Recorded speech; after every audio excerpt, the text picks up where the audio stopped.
India गठबंधन में सीटों के बंटवारे को लेकर पार्टियों के बीच बातचीत का दौर जारी है।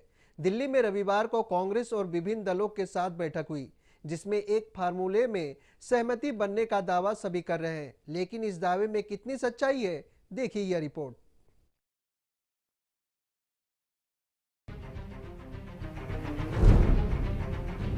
एक कहावत है, ज्यादा जोगी मठ उजाड़।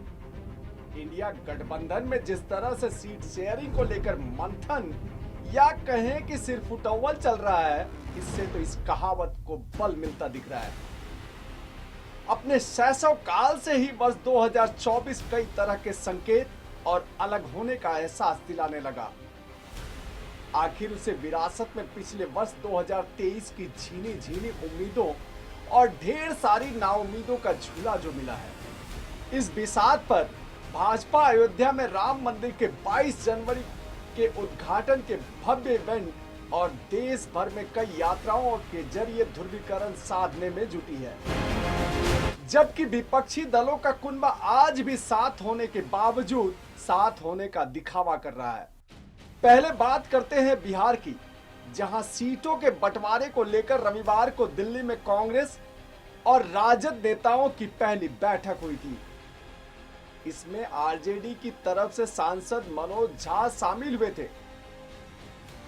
इस बैठक के बाद मनोज झा ने इशारों में संकेत दिए थे कि बातचीत सार्थक रही, लेकिन कांग्रेस के सूत्रों के मुताबिक पार्टी ने बिहार की 40 में से 10 सीटों पर चुनाव लड़ने का दावा किया है और कांग्रेस ने उन 10 लोकसभा सीटों की लिस्ट भी आरजेडी को सौंप दी है।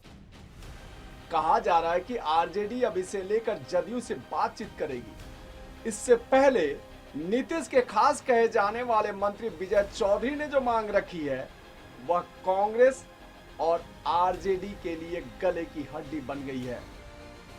जदयू 40 में से 16 सीट पर खुलकर दावेदारी ठोक रही है। विजय चौधरी ने कहा कि 16 सीट से कम पर चुनाव लड़ने की तो बात ही नहीं है। आप भी सुने विजय चौधरी का दावा। का बंटवारा जल्द होना चाहिए और सीट कैसे बटेंगे इसका फैसला तो जब सभी दलों के लोग बैठेंगे तो आपस में होगा। और पिछली बार हम लोग 17 लड़े थे, 16 हम लोगों के अभी वर्तमान सांसद हैं, तो इसमें कहाँ कोई नई बात है, न कोई अचानक बात है। जदयू विधायक एक और कह रहे हैं कि 16 से कम सीट पर कोई बात ही नहीं बनेगी, जबकि कांग्रेस बिहार की 11 सीटों पर नजर गड़ाए हुए है। ऐसे में इंडिया गठबंधन में सीट शेयरिंग का फॉर्मूला उलझ सकता है। वहीं जदयू के फेस जमा खान ने भी सीट शेयरिंग को लेकर जो बात कही, वह कांग्रेस या फिर इंडिया गठबंधन को स्वीकार होगी यह कहना जरा मुश्किल है, क्योंकि उन्होंने तो विजय चौधरी के अंक में एक और सीट जोड़ते हुए कहा कि जदयू को 17 सीटों पर चुनाव लड़ना चाहिए। आपको सुनवाते हैं जमा खान का वह बयान। तो आप जानते हैं कि 16 सीट पे चुनाव हम जीते हुए हैं, 17 पर लड़े थे, 40 सीट है, मुझे 17 सीट तो चाहिए ही। बाकी ये मेरा कहना है, बाकी हमारे नेता जो निर्णय लेंगे उसमें हम सब लोग लब्बैक हैं, तैयार हैं। अब जमा खान की बात इंडिया गठबंधन में सुनी जाती है या नहीं, जदयू को 17 सीटें मिलेंगी या नहीं, यह तो आने वाला समय ही बताएगा। लेकिन महाराष्ट्र में सीट शेयरिंग को लेकर भी कांग्रेस के साथ चर्चा हुई, जिसके बाद से संजय राउत गदगद हैं और अब उन्हें विश्वास हो चला है कि इस फॉर्मूले से अगली सरकार महागठबंधन की ही बनेगी और उनका प्रधानमंत्री बनेगा। देखिए, आपने ये नजारा देखा होगा, हम सब लोग महाविकास आघाड़ी इंडिया गठबंधन के लोग बहुत ही हंसते हंसते प्रसन्न चेहरे से बाहर आ गए हैं।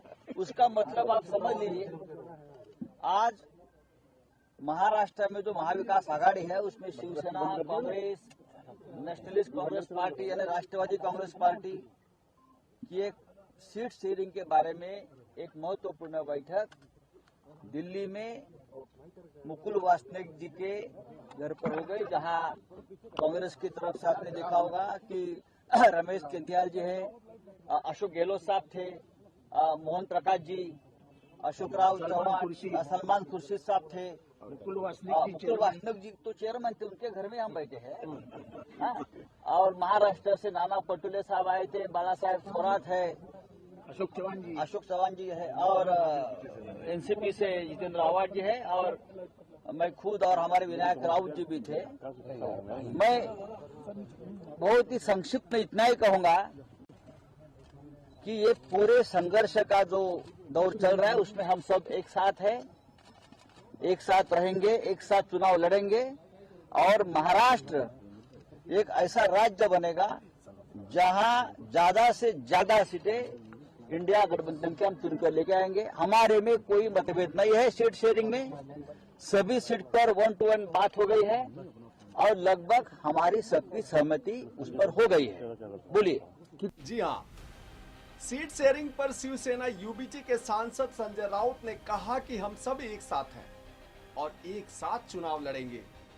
सीट शेयरिंग पर हमारे बीच कोई मतभेद नहीं है, सभी सीटों पर बात हो गई है, लेकिन भाजपा भी सीट शेयरिंग को लेकर चुटकी लेने का कोई मौका नहीं चूक रही है।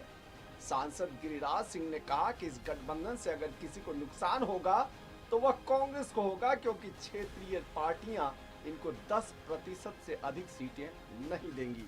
इसी स्वार्थों का फूट है और कांग्रेस को इस फूट का नुकसान मैं समझता हूं कि इनको जो टिकट दे रहा है या जो मांग रहे हैं, टोटल सीट का मुश्किल से 10% इनको टिकट देने वाला है। बंगाल, बिहार, यूपी, पंजाब, दिल्ली, सारे स्टेट का सीट जोड़ ले और उसके बाद देखें कांग्रेस को कितनी सीटें मिल रही। गिरिराज सिंह और भाजपा अगर ये दावा कर रही है तो इसकी वजह भी है, क्योंकि पश्चिम बंगाल में अधीर रंजन ने जिस तरह से ममता के खिलाफ मोर्चा खोला है और दोनों पार्टियों के दिलों में मैल है, इससे तो साफ हो गया है कि गंगा के पानी से भी यह मैल धुलने वाला नहीं है।